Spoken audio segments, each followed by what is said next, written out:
The snow is still on the ground in many places. The cold is still in the air. But if we look carefully, just below the surface, little green sprouts are just starting to peek their heads up as spring is trying to be born. Today we're going to be talking about Imbolc, the wonderful holiday and celebration of my beloved and blessed Brigid, the bright one who guides us forward with her ever-burning fires to light the way and to help us to find inspiration, creativity, and a warm hearth and home, who lights the fires of the forge so that we can make all that we need to have, who guards our lives and the things that make them possible, who is with us from the moment we're born and grieves with our loved ones when we are gone. Today, we're going to be talking about Imbolc and how to get ready for this most amazing holiday as we walk together down creation's paths.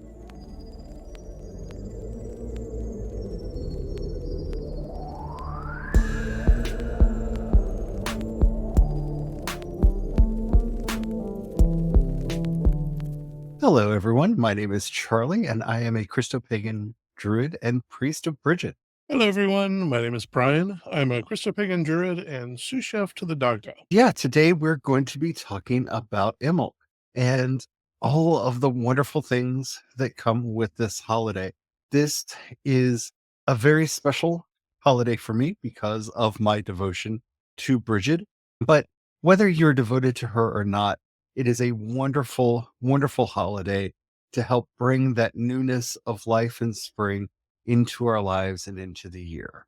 This is, depending on whether you work off of the solar holidays or the Irish holidays, either the midpoint between winter and spring or the beginning of spring. As you know, I go off of the devotional wheel. So to me, this is the beginning of spring. It's not quite warm yet, but we're heading towards mid-spring, which we will be celebrating a little bit later as we get towards the equinox. It's a great joy for me. It is a great time of planning and just getting ready because, according to tradition, Brigid wanders the countryside this time of year, bringing blessings to all of the houses. In some ways, you could almost think of this as like Santa Brigid going around bringing her blessings everywhere.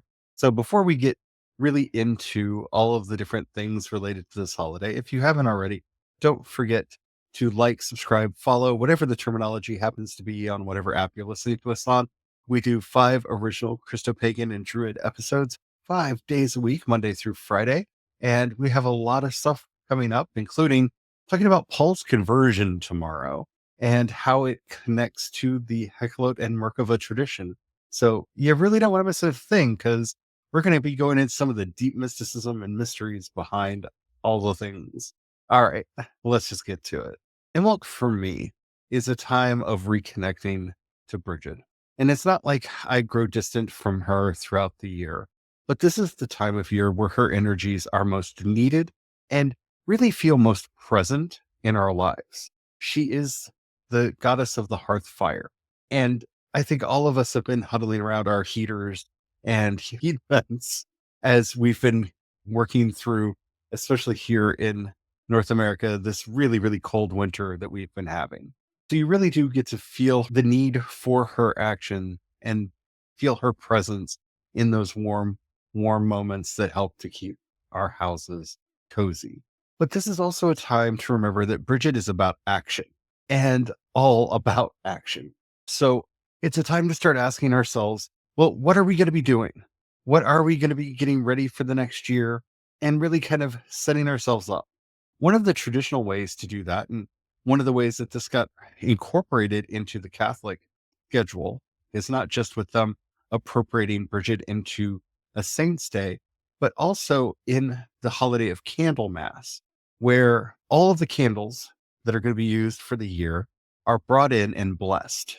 Now, I don't think you have to guesstimate all of the candles that you're going to buy and make sure that you have them in stock for today, but this may be a good time to, whatever candles you have, to bring them in or to do some kind of a candle ritual for yourself. And we'll talk about that a little bit later on to just connect to the time that we are in and to connect with Brigid herself. Don't forget, this is a time of creativity and renewal. Throughout everything that we're talking about in this episode, ask yourself, where do you need to find and connect to your creativity or to that divine creativity? And where do you need renewal in your life? Because I feel like all of us can point to somewhere that needs a little bit of renewal. Yeah, very much so. I know for myself, a lot of times when I need that renewal, first of all, being engaged in creative act will bring that renewal, but also that can be where, at least for myself, I create that self-destroying loop where I'm like, when I'm not feeling creative, well, I don't do creative acts and don't get that renewal. So sometimes I have to just sit myself down. And that's where some of this prep time comes in handy because it's like, okay, what have I been doing and what do I want to pivot either away from or towards? What do I want to bring back into my life that will allow me to do more of those creative acts? Sometimes it's a matter of sitting down and just looking at what obstacles have I constructed in my own life to prevent me from doing those activities that feed and fuel that renewal.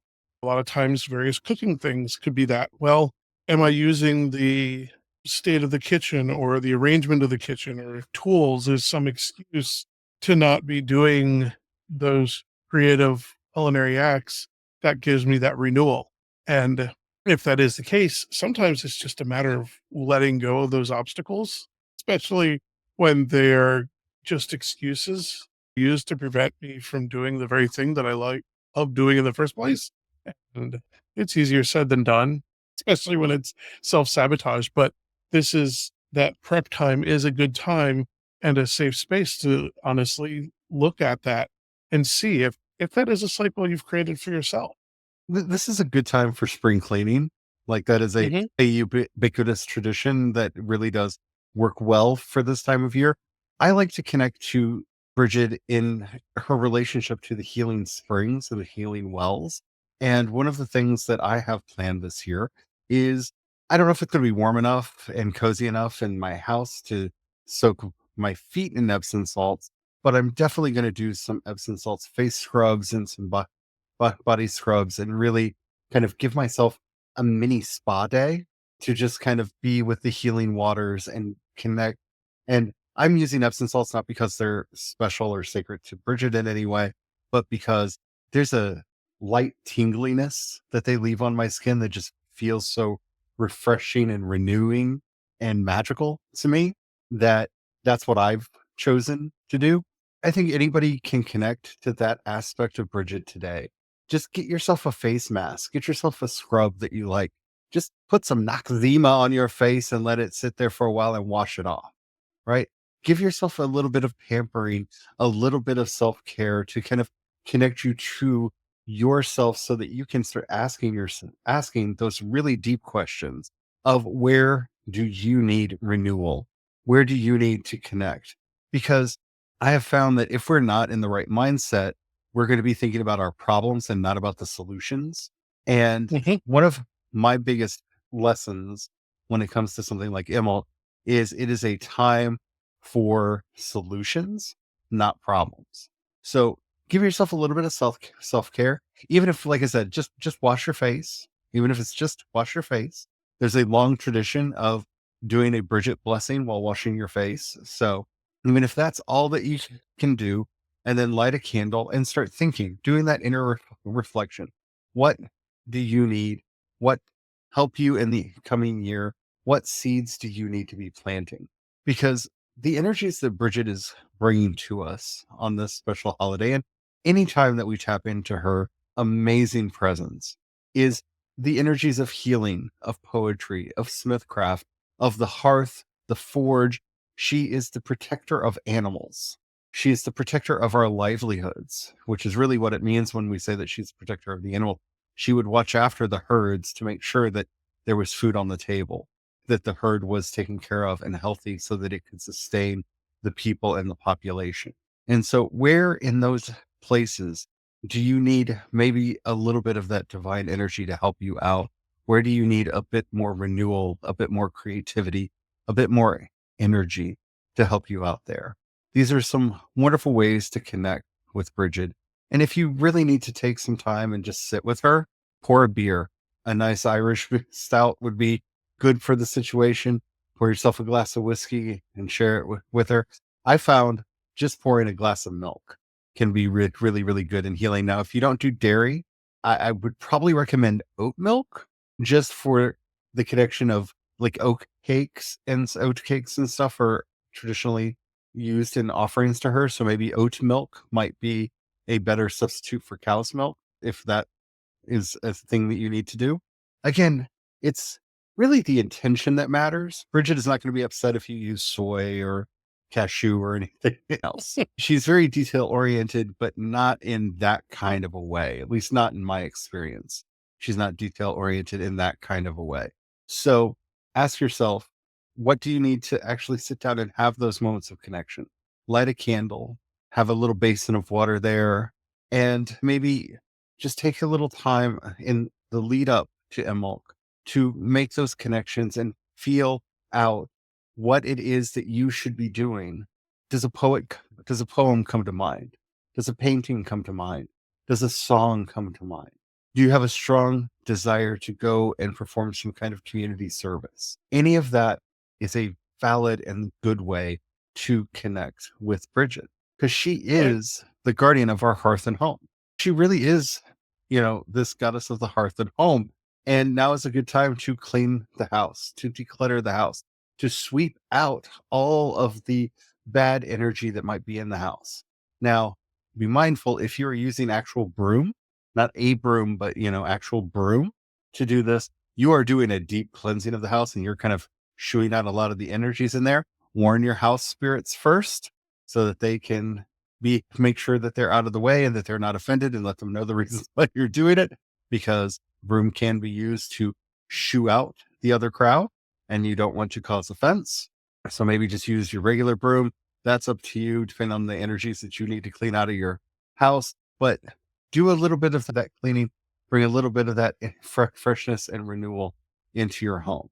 Now is a very good time to seek guidance and to bring in those candles and maybe do a candle blessing. We're going to talk about a very special one that is really rooted in the tradition where the eldest daughter in the home, they make a crown for her and she leaves the house and she comes and she knocks on the door and then she is treated as Brigid would be treated. And she is the stand-in for the goddess. She comes in and she brings blessings to everyone in the house, which is very fitting with Brigid being the eldest daughter of the Dagda to reenact this in this way. And it would be a great thing for your families because it's a way to empower your children to participate and in a very active way and not just be a passive observer, to be thinking of ways that they can embody the spirit and energy of Brigid and to bring her blessing into the home and her sense of playfulness and her sense of craft and compassion. I do recommend if it's safe for you and you're in a place where you can to light a candle at least and let its warm light really bless you and your home. There's a lot of studies out there that show that the light that we get from beeswax candles really is similar to the light that we get from the sun. So if you can get beeswax, maybe get beeswax and do that kind of a candle, but whatever candle you like. Again, I think sometimes we put too much importance on the ritual implements and forget the actual purpose that we're using them for. Yeah, sometimes we need to make sure that we're bringing the right energies in, but sometimes we just get overly focused on the actual implements that we are using in the situation.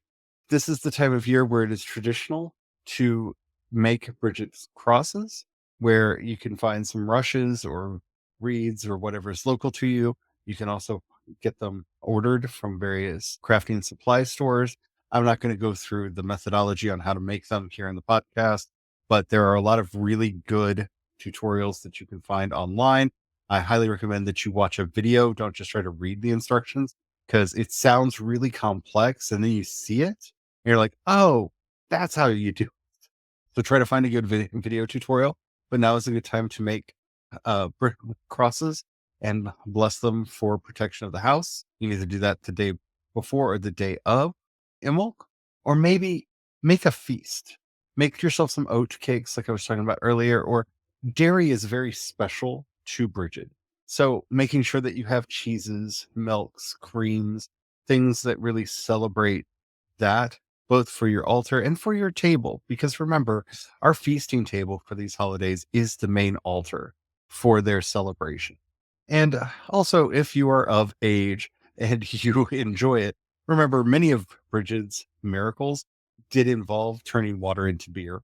She often would turn water into milk or water into beer. So those are things that you can really connect with her and her energies on. On the with the oat cakes and dairy, a really neat thing I often enjoy doing is I'll take either some berries, usually frozen by this point in time. You can just take frozen berries or apples if you've still got some apples kicking around. Basically, you're cooking a cobbler and you make an oat crumble for the top of that cobbler. So that's your oats for the oat cakes.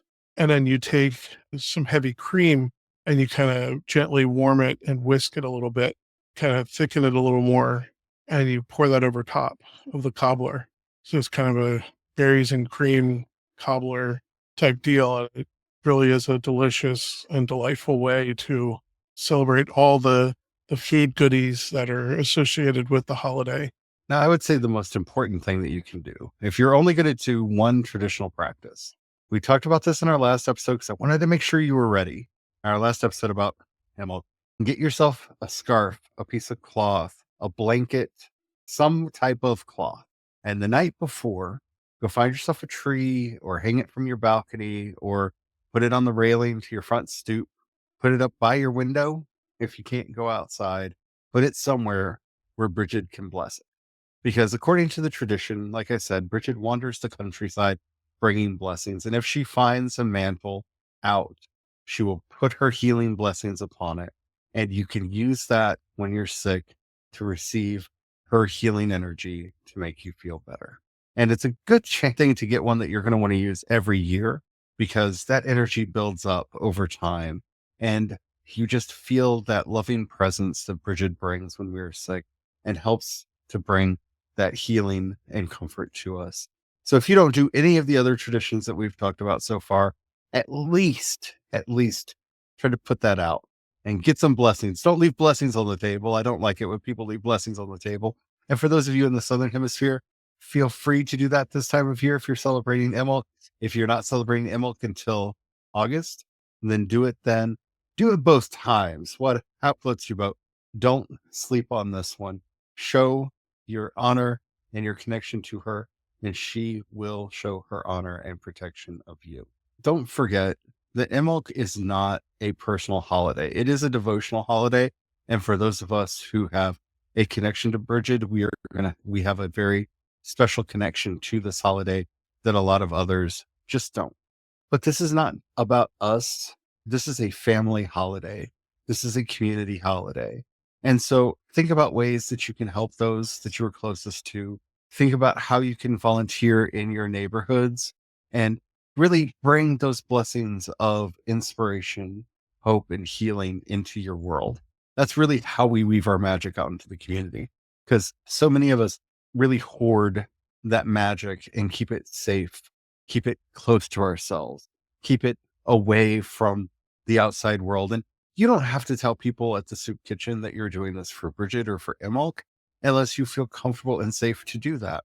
But if you know why you're doing it and Brigid knows why you're doing it, it is a valid work.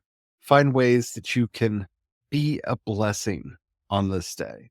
Find a way that you can bring those blessings to others. Help them tell their own story. Help them find their own heart. Write a poem for your friends, write a poem for your loved ones. Connect to these wonderful actions that foster connection and bring meaning and purpose to you and and others. Because that's really what our time with Brigid is about. And that is really what this time of year is about. We're getting ready. It's late season. We're getting ready for the new year. For those who are farmers, they're getting ready to plant the ground. For those of us who are not connected that tightly with the natural world like that, we are getting ready for the new year, what we are going to bring, what we are going to do, how we are going to bring that about. as we continue our work throughout the year. So bring that connection, not just for yourself, but for others. If people are struggling, trying to figure out what that they can bring, what they want to do, what they can do, help them out, help them to find that voice that will help get them to the darkness. If nothing else, for me, Brigid has been that guiding light in the darkness that helps you get to the other side. And if we can do that for others, we are truly honoring her on this special day. Very much so. Before we get to the end, I wanted to do something a little bit different. We've been doing a little bit different on this podcast lately. And I just wanted to take a little bit of a moment to just bring you into Brigid's presence. So if you're in a place where you can safely close your eyes, if you're listening to us while you're driving, just pause the podcast, come back to it with your park, when you're home, whatever. When you get to your desk, anywhere where you can take just a couple minutes to close your eyes. Do not close your eyes while you're driving. But if you can, just close your eyes, take in a deep breath in and out. And in that darkness behind your eyes, imagine a gentle, just slightly undulating surface of water. You're looking at the waters of the sacred well, the waters of healing, the waters of life, the waters of wisdom and inspiration. Just lightly, just slightly undulating, just enough that you can see the edges of the waves, bright white against the blackness behind your eyes, bright white in that darkness, in that dark space. And then all of a sudden, a flaring light breaks forth like a candle's flame, a single solitary tongue of fire just bursts to life over that sacred water. And just watch it as it burns, dancing ever so softly, its light illuminating the water around it, down into the deep blue depths below. This little circle of light that you now find yourself in. And just sit there for a minute. Are you in the water?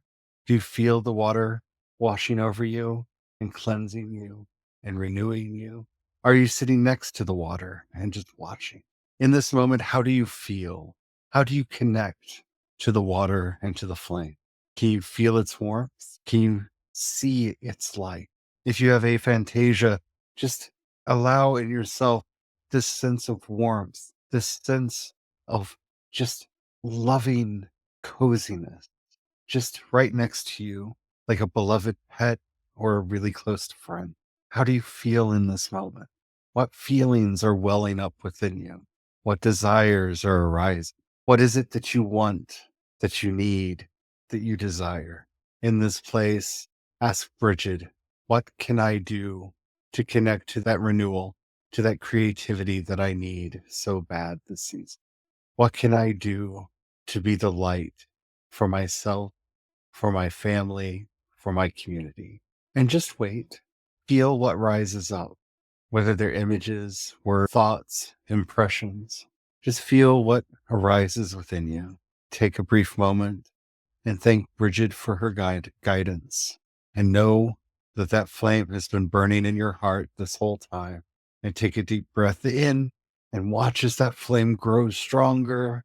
And as you exhale, open your eye. I hope that you have connected to Brigid in this moment. And if so, maybe take some time to jot down, what did you feel? What did you think? What did you see? What did you hear?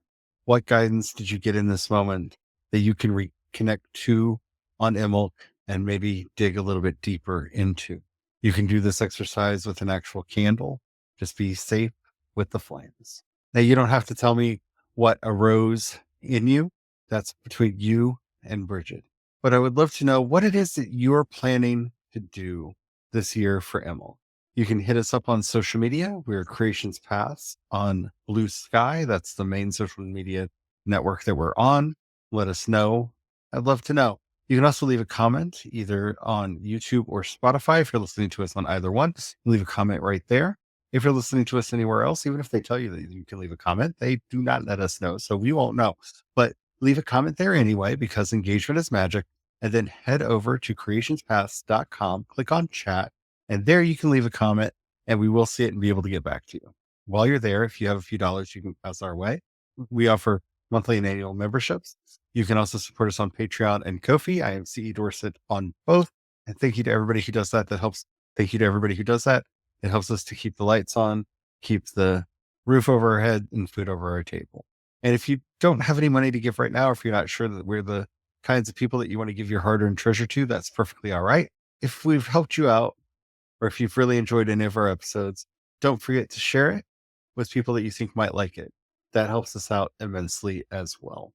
And before we go, oh, sweet Brigid, who helps and protects us in all of our days, grant us the wisdom and the inspiration to know what it is that we need to renew in ourselves and what needs healing and new growth. Help us to find our way this Imbolc so that we may have a great year and harvest to come. Amen. Amen.